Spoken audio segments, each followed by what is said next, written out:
പുതിയൊരു വീഡിയോയിലേക്ക് എല്ലാവർക്കും സ്വാഗതം. അപ്പോൾ നമ്മൾ ജാമതിക്കകത്തിലെ അല്ലെങ്കിൽ 2D ഫിഗേഴ്സിനകത്തിലെ ത്രികോണവും ചതുരവും അല്ലെങ്കിൽ ട്രയാങ്കിളും റെക്റ്റാങ്കിളും നമ്മൾ പഠിച്ചു. അടുത്തൊരു രൂപമാണ് സ്ക്വയർ. നോക്കിയേ, സ്ക്വയർ നോക്കിയേ, ഇതാണ് സ്ക്വയർ. ഈ സ്ക്വയർ എന്ന് പറയുന്നത് അല്ലെങ്കിൽ ഇതിൻ്റെ മലയാളം സമചതുരം അല്ലേ. ചതുരം എന്താണെന്ന് നമ്മൾ പഠിച്ചു. കഴിഞ്ഞ വീഡിയോയിലെല്ലാം ചതുരം എന്താണെന്ന് നമ്മൾ പഠിച്ചു അല്ലേ. ചതുരം അല്ലെങ്കിൽ റെക്റ്റാങ്കിൾ എന്താണെന്ന് നമ്മൾ പഠിച്ചിരുന്നു. എന്താ റെക്റ്റാങ്കിൾ എന്ന് പറയുന്നത്? 4 സൈഡ് കാണും, 4 ആംഗിൾസ് കാണും. ആംഗിൾസ് എല്ലാം 90 ഡിഗ്രി ആയിരിക്കും. ഓപ്പോസിറ്റ് സൈഡ്സ് ഈക്വൽ ആയിരിക്കും, പാരലൽ ആയിരിക്കും അല്ലേ. പിന്നെ അതിൻ്റെ ഏരിയ പഠിച്ചു, ചുറ്റളവും പഠിച്ചു അല്ലേ. ഇത്രയും കാര്യം നമ്മൾ കഴിഞ്ഞ റെക്റ്റാങ്കിൾ അല്ലെങ്കിൽ ചതുരം എന്ന ടോപ്പിക്കിനകത്തിൽ നമ്മൾ ഡിസ്കസ് ചെയ്തായിരുന്നു. അതിൻ്റെ ക്വസ്റ്റ്യൻസും നമ്മൾ ചെയ്തിട്ടുണ്ടായിരുന്നു. ഇത് അടുത്ത രൂപം തന്നെയാണ്. നോക്കിയേ, ചതുരത്തോട് സാമ്യമുള്ള രൂപമാണ് അല്ലേ. സമചതുരം എന്നാണ് പറഞ്ഞത്. സമം എന്ന് വെച്ച് കഴിഞ്ഞാൽ തുല്യത. തുല്യമായ സൈഡുകളോട് കൂടിയ ചതുരത്തെയാണ് നമ്മൾ സമചതുരം എന്ന് പറയുന്നത്. എന്താ പറഞ്ഞത്? തുല്യമായ വശങ്ങളോട് കൂടിയ ചതുരത്തെയാണ് നമ്മൾ സമചതുരം എന്ന് വിളിക്കുന്നത്.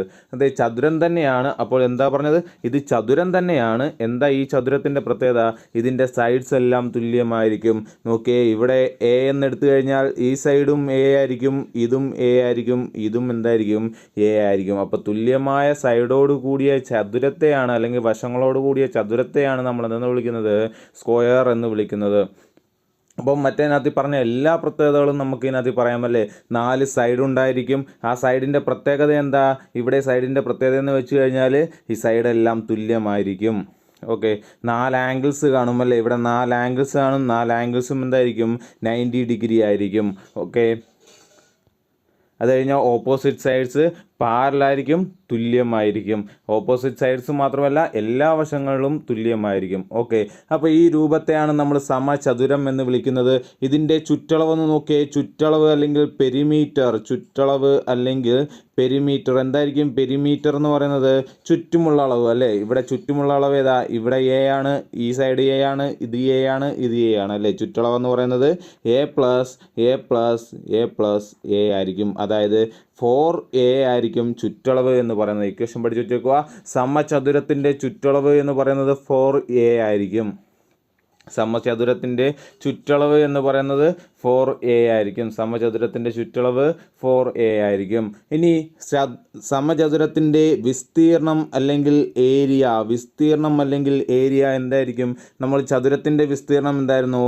ലെങ്ത് ഇൻറ്റു ബ്രെഡ്ത്ത് ആയിരുന്നു അവിടെ അല്ലേ. അവിടെ ലെങ്തും ബ്രെഡ്ത്തും വേറെ ആയിരുന്നു. ഇങ്ങനെയാണ് നമ്മുടെ ചതുരം ഇരിക്കുന്നത് അല്ലേ. ഒരു സൈഡ് ചിലപ്പം നീളം കൂടുതലും ഒരു സൈഡിന് നീളം കുറവും. അങ്ങനെ 2 സൈഡുകൾ, അടുത്തടുത്ത് വരുന്ന 2 സൈഡുകൾ തമ്മിലുള്ള മെഷർമെൻറ്റ് തുല്യമല്ല അല്ലേ.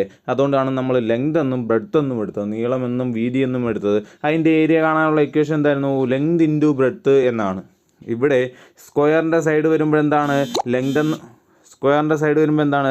ലെങ്ത് എന്ന് പറയുന്നതും എ ആണ്, ബ്രെഡ്ത്തും എന്താണ്?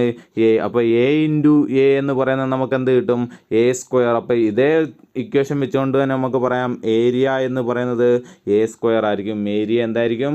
എ സ്ക്വയർ ആയിരിക്കും. അപ്പോൾ സ്ക്വയർ എന്താണെന്ന് പറഞ്ഞു അല്ലേ. സമചതുരം എന്താണെന്ന് പറഞ്ഞു.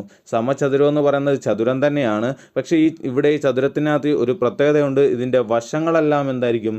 തുല്യമായിരിക്കും. അങ്ങനെ തുല്യമായ വശങ്ങൾ വരുന്ന ചതുരത്തെയാണ് നമ്മൾ സമചതുരം എന്ന് പറയുന്നത്. ഇവിടെ ചുറ്റളവ് കാണാനുള്ള ഇക്വേഷൻ 4a ആണ്. എന്ന് വെച്ചാൽ ഒരു സൈഡ് എ ആണെങ്കിൽ എല്ലാ സൈഡും എന്തായിരിക്കും? തുല്യമാണ് നമ്മൾ പറഞ്ഞു. അതുകൊണ്ട് എ ആയിരിക്കും. 4 സൈഡിലെ എയും കൂടെ കൂട്ടുമ്പോൾ നമുക്ക് 4a എന്ന് കിട്ടും. ഇനി വിസ്തീർണം നമുക്കറിയാം.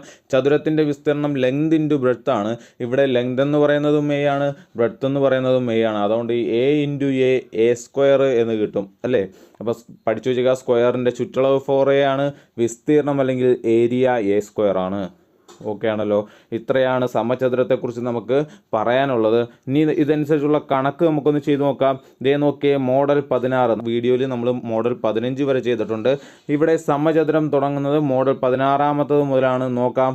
6 സെൻറ്റിമീറ്റർ വശമുള്ള ഒരു സമചതുരത്തിൻ്റെ വിസ്തീർണം എത്രയാ? വിസ്തീർണം എന്ന് പറഞ്ഞാൽ എന്താണ്? ഏരിയ. വിസ്തീർണം എന്ന് പറഞ്ഞാൽ ഏരിയ. അപ്പോൾ ഒരു സമചതുരം പറഞ്ഞിട്ടുണ്ട്. ആ സമചതുരത്തിൻ്റെ ഒരു സൈഡ് 6 സെൻറ്റിമീറ്റർ ആണ് അല്ലേ. സമചതുരത്തിൻ്റെ പ്രത്യേകത എന്താ? എല്ലാ സൈഡും തുല്യമാണ്. അതുകൊണ്ട് ഇത് 6 ആണെങ്കിൽ ഇത് 6, ഇത് 6, ഇത് 6. ഇനി എന്താ നമ്മൾ ചോദിച്ചിരിക്കുന്നത്? ഏരിയ കാണാനുള്ള ഇക്വേഷൻ എന്താ? Area equal to a square അല്ലേ. ഇവിടെ എ എന്ന് പറയുന്നത് എത്രയാണ്? 6 ആണ്. അതുകൊണ്ട് 6ൻ്റെ സ്ക്വയർ ഈക്വൽ ടു 36. ഏരിയ പറയുന്നുണ്ട് സെൻറ്റിമീറ്റർ സ്ക്വയർ എന്ന് പറയണം. ഏരിയ എന്ന് പറഞ്ഞാൽ സെൻറ്റിമീറ്റർ സ്ക്വയർ. അതായത് ഇതേ നമ്മൾ എ ഇൻറ്റു എ എന്നല്ലേ പറയാറുള്ളത്. എ ഇൻറ്റു എ എന്ന് പറയുന്നത് ഇവിടെ എത്രയാ? 6 സെൻറ്റിമീറ്റർ ആണല്ലേ. അപ്പോൾ നമ്മൾ 6 സെൻറ്റിമീറ്റർ ഇൻറ്റു 6 സെൻറ്റിമീറ്റർ എന്നാണ് പറയാറുള്ളത് അല്ലേ. 6 ഇൻറ്റു 6 എന്ന് പറയുന്നത് 36. ഇനി ഇവിടെ സെൻറ്റിമീറ്റർ കൂടെ കിടപ്പുണ്ടല്ലോ. Centimetre into centimetre. അപ്പോൾ അവിടെ എത്ര സെൻറ്റിമീറ്റർ വന്നു? 2 സെൻറ്റിമീറ്റർ വന്നു അല്ലേ. അതുകൊണ്ടാണ് നമ്മൾ സെൻറ്റിമീറ്റർ സ്ക്വയർ എന്ന് പറയുന്നത്. ഓക്കെ, ഇത് യൂണിറ്റാണ്, പഠിച്ചു വെച്ചേക്കുക. അന്നേരം എന്താ പറഞ്ഞേക്കുന്നത്?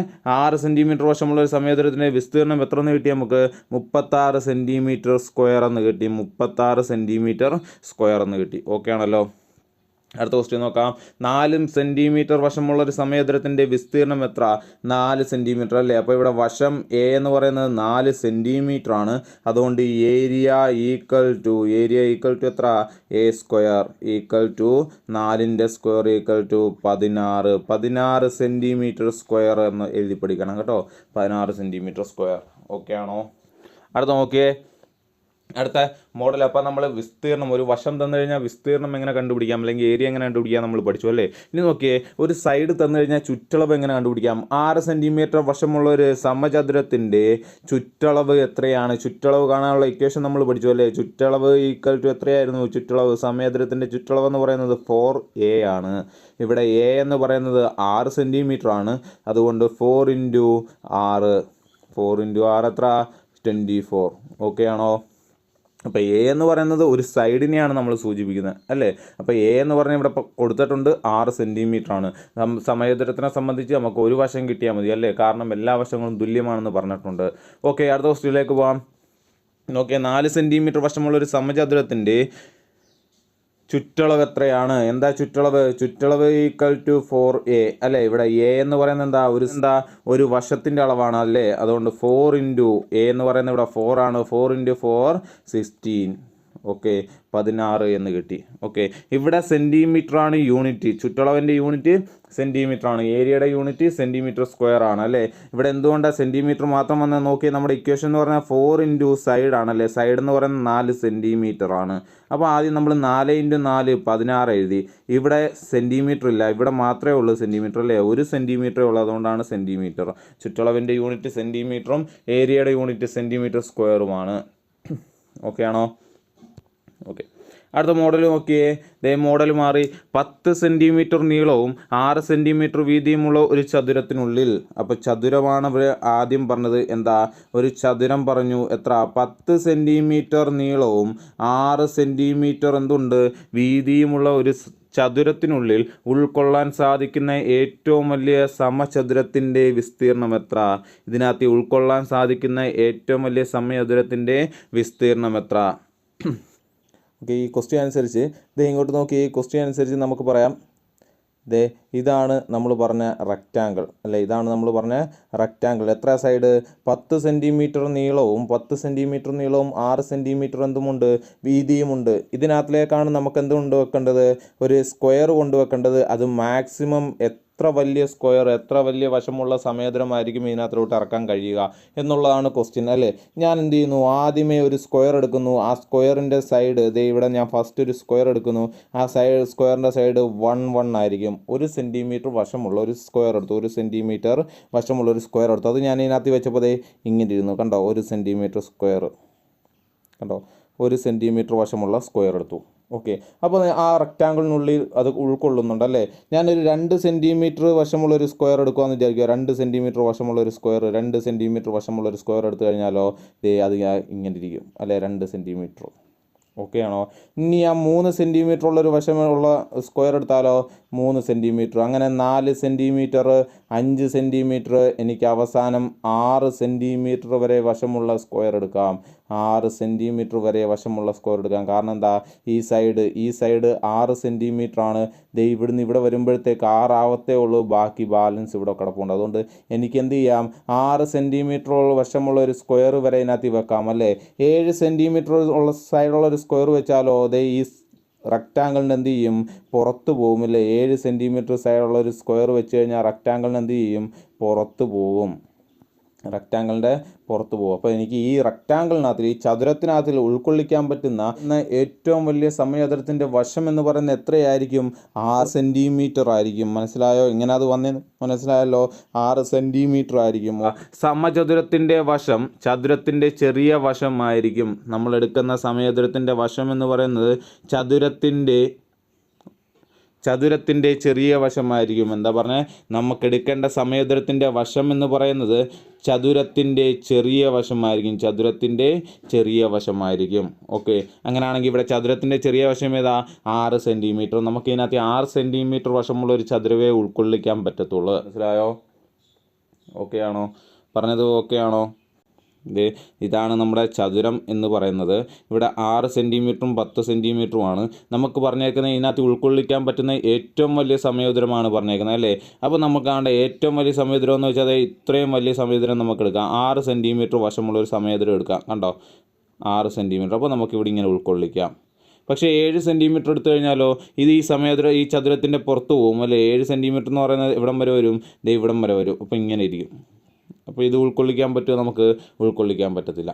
അപ്പോൾ ഏറ്റവും വലിയ മാക്സിമം എന്ന് പറയുന്നത് എന്താണ്, ചതുരത്തിൻ്റെ ചെറിയ അളവ് ഏതാണോ, ചെറിയ വശം ഏതാണോ ആ വശത്തിന് ഈക്വലായ സമചതുരം മാത്രമേ നമുക്ക് എന്ത് ചെയ്യാൻ പറ്റത്തുള്ളൂ, വെക്കാൻ പറ്റത്തുള്ളൂ. അപ്പോൾ നമുക്ക് വെക്കാൻ കഴിയുന്ന സമചതുരത്തിൻ്റെ വശം കിട്ടി 6 സെൻറ്റിമീറ്റർ. നമ്മളോട് എന്താ ചോദിച്ചേക്കുന്നത്, അതിൻ്റെ വിസ്തീർണ്ണമാണ് ചോദിച്ചേക്കുന്നത്. വിസ്തീർണ്ണം കണ്ടുപിടിക്കാൻ a സ്ക്വയർ ഈക്വൽ ടു 6ൻ്റെ square equal to 36 centimetre square. മനസ്സിലായോ? അടുത്ത ക്വസ്റ്റ്യൻ ഒന്ന് ചെയ്ത് നോക്കിയേ. എന്താ പറഞ്ഞേക്കുന്നത്, 20 സെൻറ്റിമീറ്റർ നീളവും 8 സെൻറ്റിമീറ്റർ വീതിയുമുള്ള ഒരു ചതുരത്തിനുള്ളിൽ ഉൾക്കൊള്ളിക്കാൻ സാധിക്കുന്ന ഏറ്റവും വലിയ സമചതുരത്തിൻ്റെ വിസ്തീർണം എത്ര? എന്താ പറഞ്ഞേക്കുന്നത്, ഒരു ചതുരം പറഞ്ഞിട്ടുണ്ട്. ആ ചതുരത്തിൻ്റെ നീളവും വീതിയും 20 സെൻറ്റിമീറ്ററും 8 സെൻറ്റിമീറ്ററുമാണ് അല്ലേ. ഇതിനകത്ത് ഉൾക്കൊള്ളിക്കാൻ പറ്റുന്ന ഏറ്റവും വലിയ സമചതുരത്തിൻ്റെ ഒരു വശം എന്തായിരിക്കും? നമ്മൾ പറഞ്ഞു ഇങ്ങനെ തരുവാണെങ്കിൽ ഈ ചതുരത്തിനകത്തിലെ ചെറിയ വശം ഏതാണോ ആ വശത്തിന് ഈക്വലായ സമചതുരം മാത്രമേ നമുക്ക് എന്ത് ചെയ്യാൻ പറ്റത്തുള്ളൂ, ഇതിനകത്ത് ഉൾക്കൊള്ളിക്കാൻ പറ്റുള്ളൂ. ഇത് നോക്കിയേ, 20 സെൻറ്റിമീറ്ററും 8 സെൻറ്റിമീറ്ററുമാണ് നീളം അല്ലേ, നീളവും വീതിയും. ഇതിനകത്ത് ചെറിയ വശം എന്ന് പറയുന്നത് 8 സെൻറ്റിമീറ്റർ ആണ്. അപ്പോൾ സമചതുരത്തിൻ്റെ ഒരു സൈഡ് എന്ന് പറയുന്നത് 8 സെൻറ്റിമീറ്റർ ആയിരിക്കും. വശത്തിൻ്റെ അളവ് കിട്ടി 8 സെൻറ്റിമീറ്റർ അല്ലേ. അപ്പം ഏരിയ എന്ന് പറയുന്ന അല്ലെങ്കിൽ വിസ്തീർണം എന്ന് പറയുന്നത് എത്ര കിട്ടും, a സ്ക്വയർ കിട്ടും. അതായത് 8ൻ്റെ square equal to 64 centimetre square എന്ന് കിട്ടും ഏരിയ. ഓക്കെ ആണോ? പറഞ്ഞാൽ മനസ്സിലായല്ലോ. അപ്പോൾ അടുത്ത ക്വസ്റ്റ്യനിലേക്ക് പോകാം. അടുത്ത മോഡൽ 19ാമത്തെ മോഡൽ എടുത്ത് നോക്കിക്കോ. ഒരു സമചതുരത്തിൻ്റെ വികർണത്തിൻ്റെ നീളം 5√2 ആയാൽ വിസ്തീർണം എത്ര? 5√2 കേട്ടോ. ഇവിടെ 5√2 എന്നാണ്. ഇത് സ്ക്വയർ റൂട്ട് എന്നാണ് എഴുതി വെച്ചേക്കുന്നത്. ഇത് √2 ആയാൽ വിസ്തീർണം എത്ര? അപ്പോൾ എന്താണ് വികർണം? വികർണം നമ്മൾ പഠിച്ചിട്ടുണ്ട്. എന്താ വികർണം എന്ന് വെച്ചാൽ?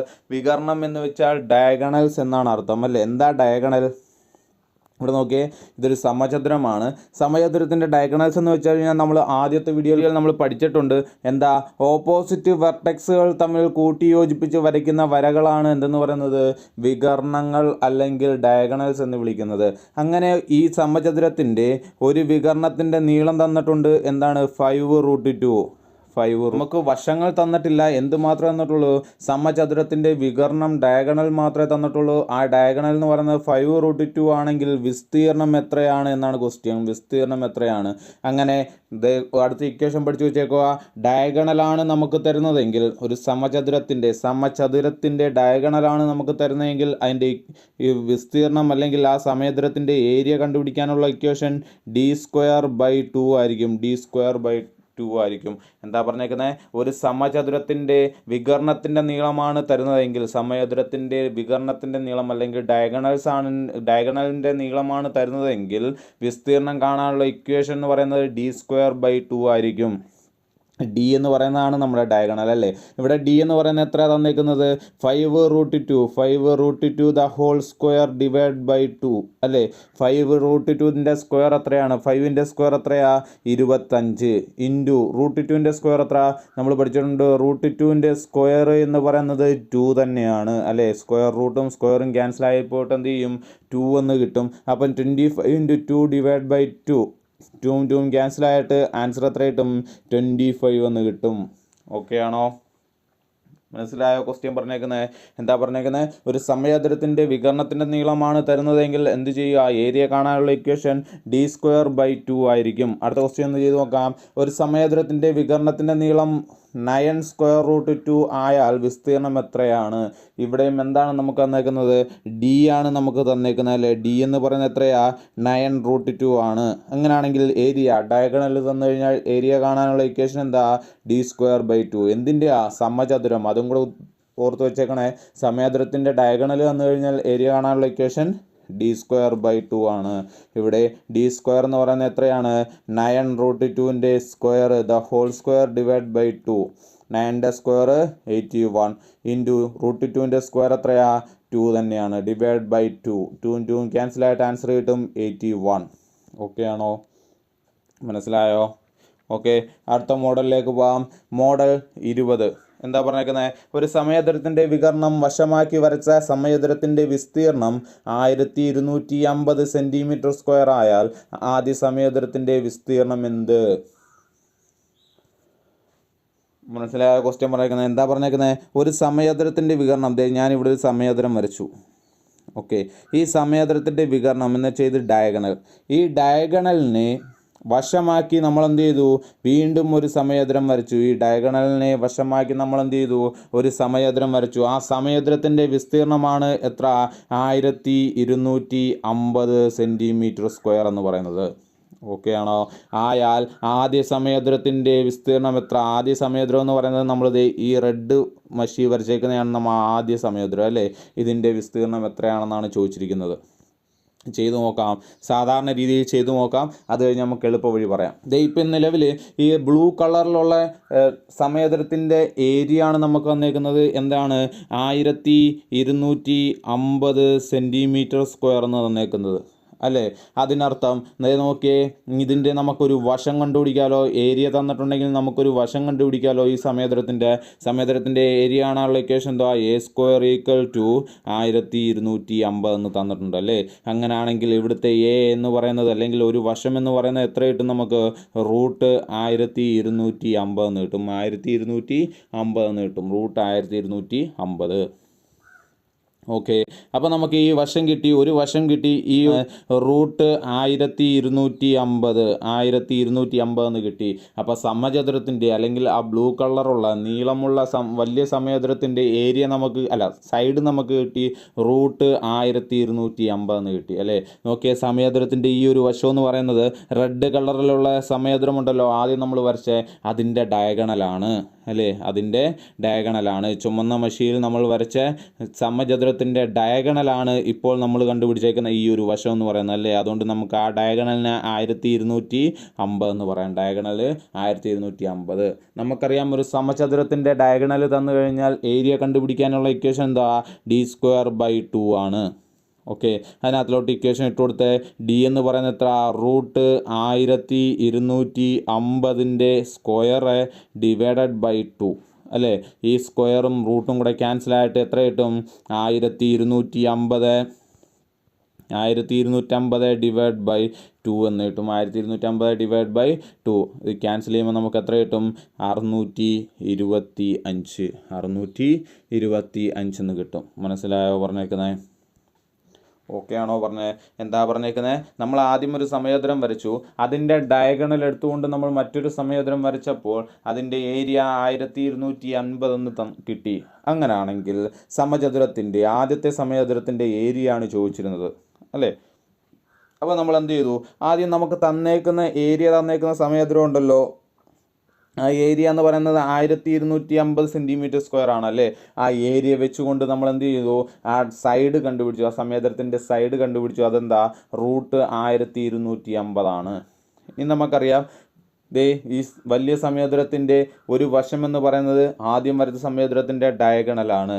എന്ന് വെച്ച് കഴിഞ്ഞാൽ ഈ ആദ്യം വരച്ച സമചതുരത്തിൻ്റെ ഡയഗണലിനെ നമുക്കെന്തെന്ന് പറയാം, √1250 എന്ന് വിളിക്കാം. അങ്ങനെയാണെങ്കിൽ സമചതുരത്തിൻ്റെ ഡയഗണൽ വന്നു കഴിഞ്ഞാൽ അതിൻ്റെ ഏരിയ കാണാൻ d²/2 ആണ്. അത് വെച്ച് നമ്മൾ എന്ത് ചെയ്തു, ഏരിയ കണ്ടുപിടിച്ചു. ഓക്കെ ആണോ? ഇതാണ് നമ്മൾ സാധാരണ രീതിയിൽ ചെയ്യുന്നത്. ഇതിൻ്റെ എളുപ്പവഴിയും കൂടെ നമുക്ക് നോക്കാം. എളുപ്പവഴി നോക്കിയോ, ഒരു സമചതുരത്തിൻ്റെ വികർണം വശമാക്കി വരച്ച സമചതുരത്തിൻ്റെ വിസ്തീർണം എന്ന് പറയുന്നത് 2a ആയിരിക്കും. എന്താ പറഞ്ഞത്, ഒരു സമചതുരത്തിൻ്റെ, നമ്മൾ ആദ്യം ഒരു സമചതുരം വരച്ചല്ലോ, ആ സമചതുരത്തിൻ്റെ വികർണം വശമാക്കി, ഒരു സമചതുരത്തിൻ്റെ വികർണം വശമാക്കി നമ്മൾ മറ്റൊരു സമചതുരം വരച്ചാൽ, ഇങ്ങനൊരു സമചതുരം വരച്ചാൽ ഈ സമചതുരത്തിൻ്റെ ഏരിയ എന്ന് പറയുന്നത് 2a ആയിരിക്കും. എന്ന് വെച്ച് കഴിഞ്ഞാൽ അവസാനമായിട്ട് വരച്ച സമചതുരത്തിൻ്റെ ഏരിയ എന്ന് പറയുന്നത് 2a ആയിരിക്കും. ഓക്കെ, ആ 2a ആണ് നമുക്ക് തന്നേക്കുന്നത്, അല്ലെങ്കിൽ ആ രണ്ടാമത് വരച്ച സമചതുരത്തിൻ്റെ ഏരിയ ആണ് നമുക്ക് തന്നേക്കുന്നത് 1250 cm². മനസ്സിലായോ പറഞ്ഞേക്കുന്നത്?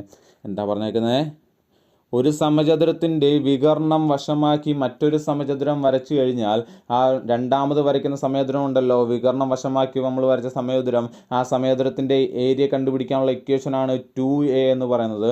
ആ 2a എന്ന് പറയുന്നത് എത്ര കിട്ടും, 1250 ആണെന്ന് ക്വസ്റ്റ്യൻ തന്നിട്ടുണ്ട്. അങ്ങനെയാണെങ്കിൽ ഇവിടെ നിന്ന് a കണ്ടുപിടിക്കാം. a = 1250 ÷ 2 ആയിരിക്കും, 625 എന്ന് കിട്ടും. ഓക്കെ ആണോ? ഈ a എന്ന് പറയുന്നത് ആദ്യത്തെ സമചതുരത്തിൻ്റെ എന്താണ്, ഏരിയ ആണ്. ഈ ആദ്യത്തെ സമചതുരത്തിൻ്റെ ഏരിയ ആണ് a എന്ന് പറയുന്നത്. ഓക്കെ ആണോ? പറഞ്ഞ് മനസ്സിലായല്ലോ? ഓക്കെ, അടുത്ത ക്വസ്റ്റ്യൻ നോക്കാം.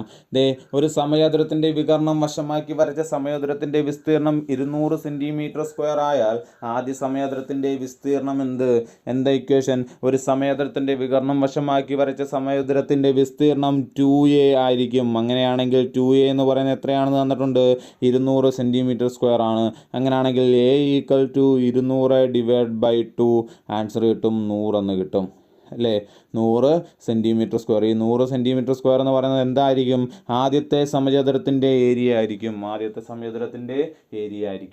ഓക്കെ ആണല്ലോ?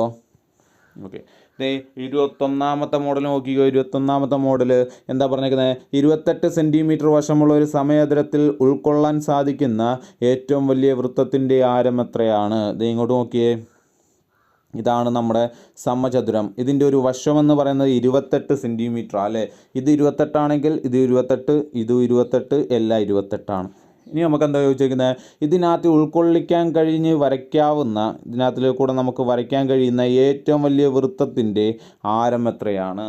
നമുക്ക് ഇതിനകത്ത് വരയ്ക്കാൻ കഴിയുന്ന ഏറ്റവും വലിയ വൃത്തം ഇങ്ങനെ ആയിരിക്കുമല്ലോ അല്ലേ. ഇതിൻ്റെ ആരം എന്ന് പറയുന്നത് എന്താണ്, ഇതിൻ്റെ സെൻറ്ററിൽ നിന്നും അല്ലേ, ഇതിൻ്റെ സെൻറ്ററിൽ നിന്നും ആരം എന്ന് പറയുന്ന ഒരു വൃത്തത്തിൻ്റെ ആരം എന്ന് പറയുന്നത് സെൻറ്ററിൽ നിന്നും വൃത്തത്തിൻ്റെ കേന്ദ്രത്തിൽ നിന്നും വൃത്തത്തിലേക്ക് വരയ്ക്കുന്ന വരെയാണ് ആരം എന്ന് പറയുന്നത്, അല്ലെങ്കിൽ ഇങ്ങനെ വരയ്ക്കുന്നതിനെയാണ് നമ്മൾ ആരം എന്ന് വിളിക്കുന്നത്.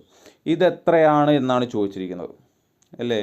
ഈ ഒരു ഫോട്ടോ നോക്കിയാൽ തന്നെ നമുക്ക് മനസ്സിലാവല്ലോ എന്താണ് ഒരു വൃത്തത്തിൻ്റെ ആരം എന്താണ്. ഇത് ആദ്യം പഠിച്ചിരിക്കുക. എന്താ ആരം എന്ന് പറയുന്നത്?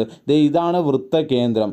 ഈ വൃത്തകേന്ദ്രത്തിൽ നിന്ന് നമ്മൾ വരയ്ക്കുന്ന വരയാണ് റേഡിയസ് അല്ലെങ്കിൽ ആരം എന്ന് വിളിക്കുന്നത്. ഇത് ഇങ്ങോട്ടും കൂടെ വരയ്ക്കുകയാണെങ്കിൽ ഇവിടെയും ഒരു 6 കിട്ടും അല്ലേ. നമ്മൾ എങ്ങോട്ട് വരച്ചാലും അവിടെ എന്ത് കിട്ടും, 6 കിട്ടും. എങ്ങോട്ട് വരച്ചാലും എന്ത് കിട്ടും, 6 കിട്ടും. അപ്പം ഞാൻ എന്ത് ചെയ്തു, ഇങ്ങോട്ടൊരു 6 വരച്ചു, അതേപോലെ നേരെ ബാക്കിലേക്കും ഒരു 6 വരച്ചു അല്ലേ. അപ്പോൾ ഇവിടെ 6+6 2r എന്ന് കിട്ടും അല്ലേ. ഒരു വലിയ ലൈൻ കിട്ടും, വലിയ ലൈൻ കണ്ടോ. ഇവിടുന്ന് തുടങ്ങി ഇവിടം വരെ നീളുന്നൊരു വലിയ ലൈൻ കിട്ടും. അതിനെ ഞാൻ 2r എന്ന് വിളിച്ചു. ഈ 2rന് വേറൊരു പേരും കൂടെ ഉണ്ട്. എന്താണ്? ഡയമീറ്റർ അല്ലെങ്കിൽ വ്യാസം എന്ന് നമ്മൾ വിളിക്കും. ഡയമീറ്റർ അല്ലെങ്കിൽ വ്യാസം എന്ന് വിളിക്കും. അപ്പം ആരത്തെ 2 കൊണ്ട് ഗുണിക്കുന്നതാണ്, അല്ലെങ്കിൽ 2r ആണ് എന്തെന്ന് പറയുന്നത്, ഡയമീറ്റർ എന്ന് പറയുന്നത്. ആരത്തെ 2 കൊണ്ട് ഗുണിക്കുന്നതിനെയാണ് നമുക്ക് എന്ത് കിട്ടുന്നത്, വ്യാസം കിട്ടുന്നത്. അങ്ങനെയാണെങ്കിൽ ഇവിടുന്ന് നോക്കിയേ, ഞാൻ ഇങ്ങനെ വരച്ചു കഴിഞ്ഞാൽ ഇവിടുന്ന് ഇവിടം വരെയുള്ള ദൂരം കിട്ടും അല്ലേ. ഇവിടുന്ന് ഇവിടം വരെയുള്ള ദൂരം എത്രയാണ്? 28 കണ്ടോ, 28 എന്ത് ഇവിടുന്ന് ഇവിടം വരെ ഉള്ളത്. എയിൽ നിന്ന് തുടങ്ങി ബി വരെയുള്ള ദൂരം എന്ന് പറയുന്നത് എത്രയാണ്? 28 അങ്ങനെയാണെങ്കിൽ ഇതിൻ്റെ റേഡിയസ് എത്രയായിരിക്കും? മുമ്പേ നമ്മൾ പറഞ്ഞല്ലോ ഡയമീറ്ററിൻ്റെ പകുതിയായിരിക്കും റേഡിയസ് അല്ലേ, അല്ലെങ്കിൽ 2 × 6 ഡയമീറ്റർ. അങ്ങനെയാണെങ്കിൽ 6 കിട്ടണമെങ്കിൽ എന്ത് ചെയ്താൽ മതി? ഡയമീറ്ററിനെ 2 കൊണ്ട് ഡിവൈഡ് ചെയ്താൽ മതി. എന്ന് വെച്ചാൽ ഇവിടുന്ന് ഇവിടം വരെയുള്ള ദൂരം എത്രയായിരിക്കും? 28ൻ്റെ പകുതിയായിരിക്കും. 28ൻ്റെ പകുതി എന്ന് വെച്ച് കഴിഞ്ഞാൽ 14 മനസ്സിലായോ?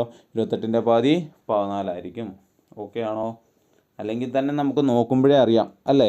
ദേ ഇങ്ങനൊരു സ്ക്വയർ വരുന്നു, ആ സ്ക്വയറിനകത്ത് ഒരു വൃത്തം വരുന്നു. ആ വൃത്തത്തിൻ്റെ സെൻറ്റർ എന്ന് പറയുന്നത് എന്തായിരിക്കും? ഈ സ്ക്വയറിൻ്റെ സെൻറ്റർ ആയിരിക്കും അല്ലേ. വൃത്തത്തിൻ്റെ സെൻറ്റർ എന്ന് പറയുന്നത് എന്തായിരിക്കും? സ്ക്വയറിൻ്റെ സെൻറ്റർ ആയിരിക്കും. ആ സെൻറ്ററിൽ നിന്ന് വൃത്തം വരെയുള്ള ദൂരം എന്ന് പറയുന്നത് എന്തായിരിക്കും? ഏതെങ്കിലും ഒരു വശത്തിൻ്റെ പകുതിയായിരിക്കും. ഏതെങ്കിലും ഒരു വശത്തിൻ്റെ എന്തായിരിക്കും? പകുതിയായിരിക്കും. കണ്ടോ, അപ്പോൾ ഇവിടെ നമുക്കറിയാം 28ൻ്റെ പകുതി 14. ഓക്കെ ആണോ പറഞ്ഞത്? മനസ്സിലായോ? ഓക്കെ ആണോ? നമ്മൾ ഡയമീറ്റർ അല്ല സർക്കിൾ പഠിക്കുമ്പോൾ, വൃത്തം പഠിക്കുമ്പോൾ ഡയമീറ്റർ റേഡിയസിനെ കുറിച്ച് നമുക്ക് ഡീറ്റെയിൽ ആയിട്ട് പഠിക്കാനുണ്ട് കേട്ടോ. വൃത്തം വലിയൊരു ടോപ്പിക്കാണ്, ഒരുപാട് പഠിക്കാൻ ഉണ്ട് ടോപ്പിക്കാണ്. ഓക്കെ, അടുത്ത ക്വസ്റ്റ്യൻ നോക്കാം. ഇതേ നോക്കിയേ, 30 സെൻറ്റിമീറ്റർ വശമുള്ളൊരു സമയദൂരത്തിൽ ഉൾക്കൊള്ളാൻ സാധിക്കുന്ന ഏറ്റവും വലിയ വൃത്തത്തിൻ്റെ ആരം എത്ര? 30ൻ്റെ പകുതി എടുത്താൽ മതി അല്ലേ. 30ൻ്റെ പകുതി 15. കാരണം എന്താ? ഇതേ മുമ്പേ നമ്മൾ പറഞ്ഞു എന്താ, സൈഡ് 30 വരുന്ന ഒരു സമചതുരം, അതിനകത്ത് ഉൾക്കൊള്ളിക്കാൻ സാധിക്കുന്ന ഒരു വൃത്തം എന്ന് പറഞ്ഞു കഴിഞ്ഞാൽ നമ്മൾ പറഞ്ഞു ഇതിൻ്റെ എല്ലാം കൂടെ സെൻറ്ററിൽ നിന്നും വൃത്തത്തിലേക്ക് വരയ്ക്കുന്നതാണ് റേഡിയസ് അല്ലെങ്കിൽ ആരം എന്ന് പറയുന്നത്. അതെന്തായിരിക്കും? വശത്തിൻ്റെ പകുതി ആയിരിക്കും അല്ലേ. വശം ഇവിടെ 30 എന്ന് തന്നിട്ടുണ്ട്, അപ്പോൾ 30ൻ്റെ പകുതി ആയിരിക്കും, അതായത് 15. ഒറ്റയടിക്ക് നമുക്ക് എന്ത് ചെയ്യാം? ആൻസർ എഴുതാം. ഓക്കെ ആണോ? ഓക്കെ, അടുത്ത മോഡലിലേക്ക് പോകാം.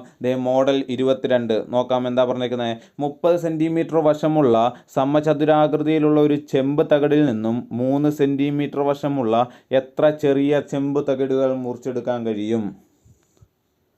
മനസ്സിലായോ? 30 സെൻറ്റിമീറ്റർ വശമുള്ള ഒരു സമചതുരാകൃതിയിലുള്ളൊരു ചെമ്പ് തകിട് 30 സെൻറ്റിമീറ്റർ ഉണ്ട് കേട്ടോ.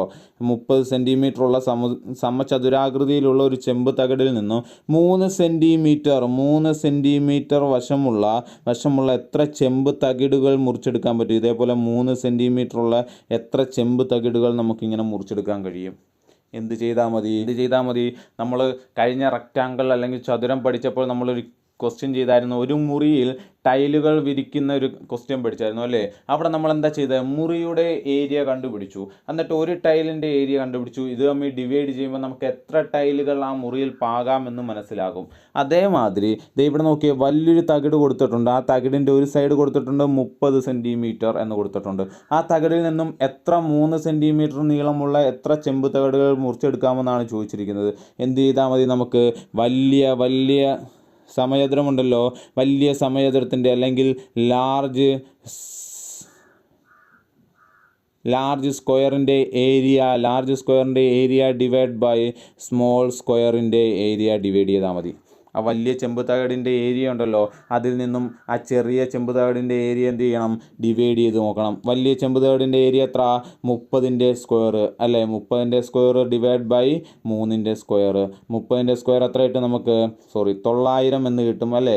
900 എന്ന് കിട്ടും. 3ൻ്റെ സ്ക്വയർ 9 എന്ന് കിട്ടും. ക്യാൻസൽ ചെയ്ത് കഴിഞ്ഞാൽ നമുക്ക് ആൻസർ 100 എന്ന് കിട്ടും. മനസ്സിലായോ പറഞ്ഞേക്കുന്നത്? ഓക്കെ ആണോ?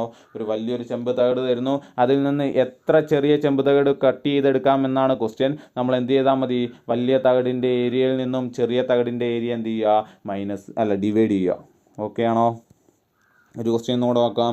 56 സെൻറ്റിമീറ്റർ വശമുള്ള ഒരു ചതുരാകൃതിയിലുള്ള ഒരു ചെമ്പ് തകിടിൽ നിന്നും നമുക്ക് എന്ത് ചെയ്യണം? 7 സെൻറ്റിമീറ്റർ വശമുള്ളൊരു ചെറിയ ചെമ്പ് തകിടുകൾ മുറിച്ചെടുക്കുകയാണെങ്കിൽ എത്ര ചെമ്പ് തകിടുകൾ മുറിച്ചെടുക്കാമെന്നാണ് ചോദിച്ചിരിക്കുന്നത്. എന്ത് ചെയ്യാനാണ് പറഞ്ഞേക്കുന്നത്? വലിയ സമചതുരാകൃതിയിലുള്ള ചെമ്പ് തകിടുണ്ടല്ലോ, അതിൻ്റെ ഏരിയ ആദ്യം കണ്ടുപിടിക്കുക. 56ൻ്റെ സ്ക്വയർ അല്ലേ. സമചതുരത്തിൻ്റെ ഏരിയ എന്ന് പറഞ്ഞാൽ എന്താണ്? എ സ്ക്വയർ ആണ്. ഇവിടെ എ സ്ക്വയർ എന്ന് പറഞ്ഞാൽ 56ൻ്റെ സ്ക്വയർ. ഇനി ചെറിയ തകിടിൻ്റെ ഏരിയ 7ൻ്റെ സ്ക്വയർ.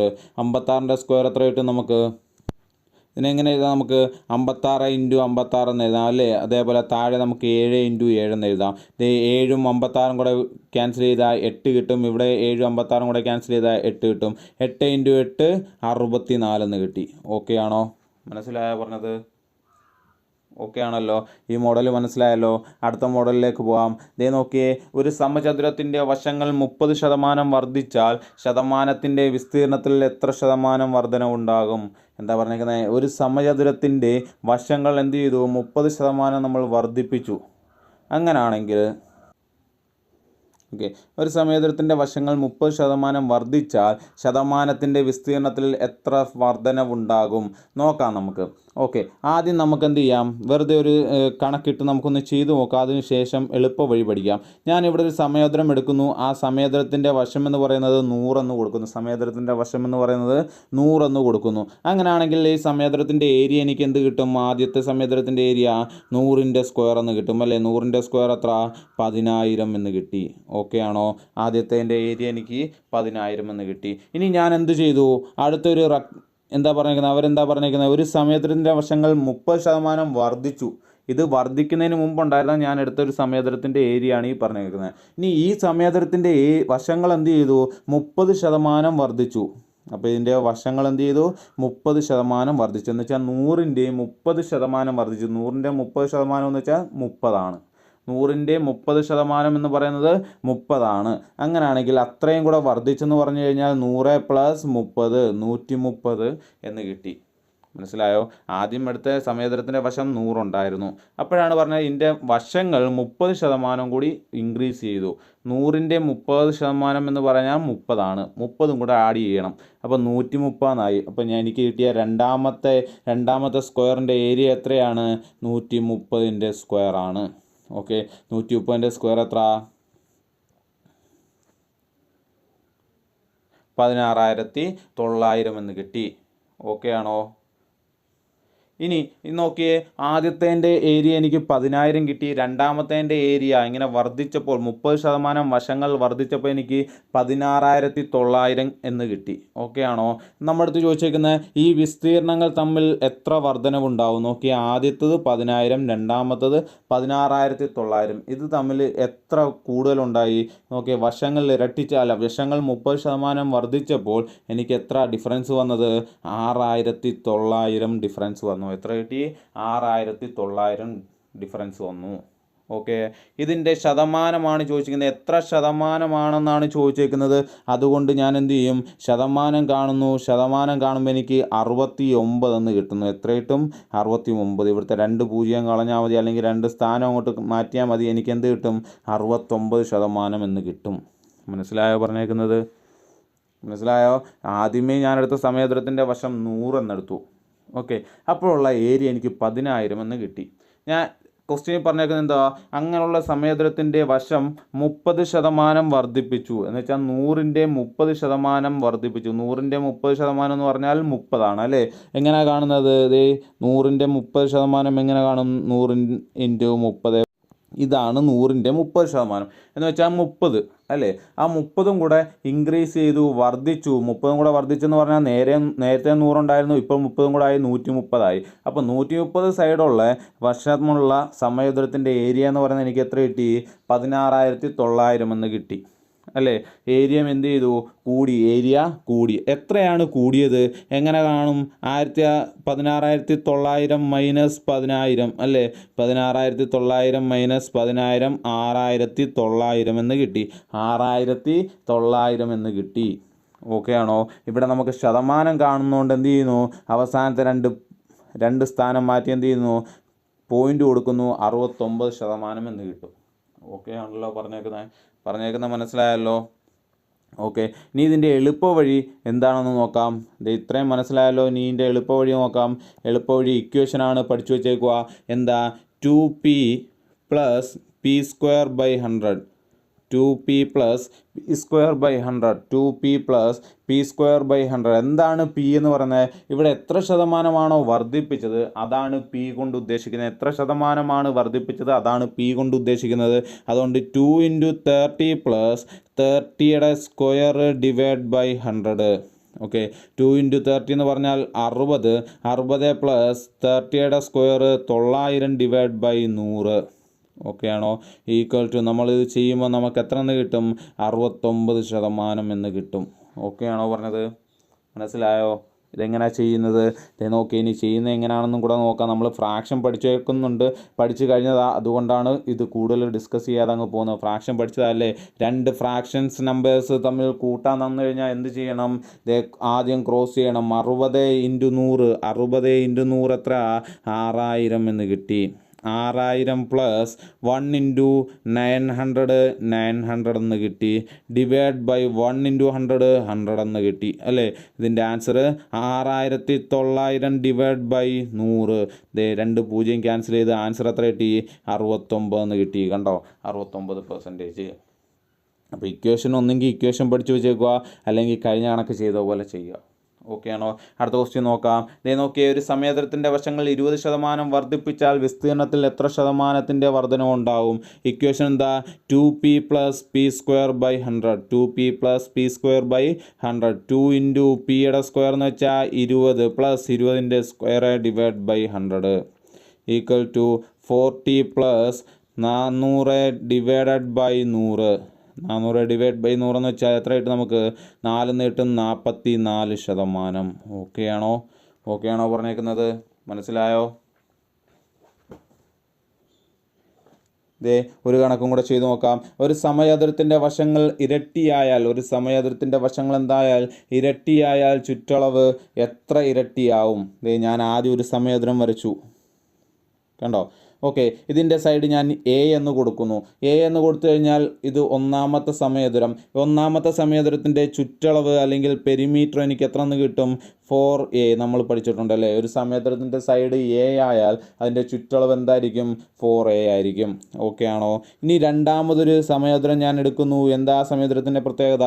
സമയതരത്തിൻ്റെ വശങ്ങൾ ഇരട്ടിയായാൽ, ഇവിടെ ഞാൻ എ എന്ന് എടുത്തു, എയുടെ ഇരട്ടി എന്ന് പറഞ്ഞാൽ ഈ രണ്ടാമത് എടുക്കുന്ന സമയതരത്തിൻ്റെ വശം എന്ന് പറയുന്നത് 2a ആണ്. അങ്ങനെയാണെങ്കിൽ രണ്ടാമതെടുക്കുന്ന സമയതരത്തിൻ്റെ പെരിമീറ്റർ എന്ന് പറഞ്ഞാൽ എത്ര കിട്ടും നമുക്ക്? 4 × a ആണ് ഇക്വേഷൻ. ഇവിടെ 4 × ഇവിടുത്തെ a എന്ന് പറഞ്ഞാൽ എത്രയാണ്? 2a ആണ്. ഇവിടുത്തെ ഒരു സൈഡ് എന്ന് പറയുന്നത് എത്രയാണ്? 2a ആണ്. Then 2a equal to 8a എന്ന് കിട്ടി. 8a എന്ന് കിട്ടി അല്ലേ. അങ്ങനെയാണെങ്കിൽ എന്ത് ചെയ്യും നോക്കിയേ, ആദ്യത്തെ സമയതരത്തിൻ്റെ ചുറ്റളവ് 4a ആണ്. രണ്ടാമത്തെ സമയതരത്തിൻ്റെ ചുറ്റളവ് എത്രയാണ്? 8a ആണ് അല്ലേ. എത്ര ഇരട്ടിയായി? 4a ആണ് ഒന്നാമത്തെ സമയതരത്തിൻ്റെ ചുറ്റളവ്. അതിൻ്റെ എത്ര ഇരട്ടിയാണ് രണ്ടാമത്തെ സമയതരത്തിൻ്റെ ചുറ്റളവ്? 2 ഇരട്ടി, അല്ലെങ്കിൽ ഇരട്ടി എന്ന് പറയാം അല്ലേ. 2 ഇരട്ടി. ഓക്കെ, 4a 2 കൊണ്ട് ഗുണിച്ചപ്പോഴാണ് നമുക്ക് എത്ര കിട്ടിയത്? 8a എന്ന് കിട്ടുന്നത് അല്ലേ. അല്ലെങ്കിൽ എന്ത് ചെയ്താൽ മതി? 8a ഡിവൈഡ് ബൈ 4a ചെയ്ത് നോക്കിയാൽ മതി, നമുക്ക് ആൻസർ 2 എന്ന് കിട്ടും. അപ്പം 2 ഇരട്ടിയാണ് എന്തെന്ന് പറയുന്നത്, ആദ്യത്തെ സമയതരത്തിൻ്റെ 2 ഇരട്ടിയാവും. സമയതരത്തിൻ്റെ ചുറ്റളവിൻ്റെ 2 ഇരട്ടിയാണ് രണ്ടാമത്തെ സമയതരത്തിൻ്റെ ചുറ്റളവ് നമുക്ക് കിട്ടുന്നത്. മനസ്സിലായോ പറഞ്ഞത്? ഓക്കെ ആണോ? ഓക്കെ, അതോടുകൂടി നമ്മുടെ ഈ ഒരു ക്വസ്റ്റ്യനോടുകൂടി നമ്മുടെ സമചതുരം എന്നുള്ള ടോപ്പിക്ക് കംപ്ലീറ്റ് ആയിട്ടുണ്ട്. അടുത്തൊരു ടോപ്പിക്കുമായിട്ട് നമ്മൾ വരുന്നതായിരിക്കും. നമ്മുടെ 2D ഫിഗേഴ്സ് കഴിഞ്ഞിട്ടില്ല, ഒരുപാട് 2D ഫിഗേഴ്സ് ഉണ്ട്. അപ്പോൾ 2D ഫിഗേഴ്സ് നിങ്ങൾ മസ്റ്റായിട്ടും പഠിക്കണം. 2D ആൻഡ് 3D ഇമ്പോർട്ടൻ്റ് ആണ്. ഓക്കെ ആണോ? പുതിയൊരു വീഡിയോ ആയിട്ട് വരുന്നിടം വരെ